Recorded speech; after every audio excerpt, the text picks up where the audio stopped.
లక్ష్మణుడు భరతుడిని ఎందుకు చంపాలనుకున్నాడో మీకు తెలుసా? ఒకనాడు చిత్రకూట పర్వతం పైన ఉన్న సీతారామ లక్ష్మణులకు ఏవో పెద్ద పెద్ద శబ్దాలు వినపడగా శ్రీరాముడి ఆజ్ఞతో లక్ష్మణుడు ఓ పెద్ద మధ్య చెట్టు పైకెక్కి చూస్తాడు.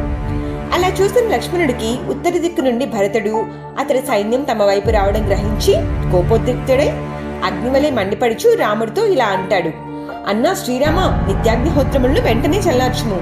వదినైన సీతమ్మను ఒక సురక్షితమైన గుహలో భద్రముగా ఉంచుము. ఆ క్రూరాత్మురాలైన కైకేయి పుత్రుడు మనల్ని చంపుటకై తన చతురంగ బలములతో ఇటే వచ్చుచున్నాడు. ఇదిగో సేనకు ముందు భాగమున శోభా సంపన్నమగు బలమైన మానుగల ఒక కోవిదార వృక్షం కనపడుచున్నది. అన్నా, మనం ధనుర్ధారణమై పర్వత శిఖరం మీదకి చేరుదామా, లేదా అస్త్రశస్త్రమును ధరించి ఇక్కడే ఉందామా? నీకును సీతమ్మకును నాకును ఇట్టి మహా కష్టమును తెచ్చిపెట్టిన భరతుని చూడగలమా? ఇతని మూలమునే కదా నీవు రాజ్యాధికారమును శాశ్వతంగా కోల్పోయావు. ఇంకా నా చేతిలో ఆ భరతుడి చావు తప్పదు. కైకేయిని, ఆమె దాసి అయిన మందరను, శత్రువులందరినీ కూడా వధించి తీరుతాను. ఇందులో సందేహం లేదు. ఈ విధంగా కోపోద్రిక్తుడైన లక్ష్మణుడు భరతుని చంపాలి అని అనుకున్నాడు.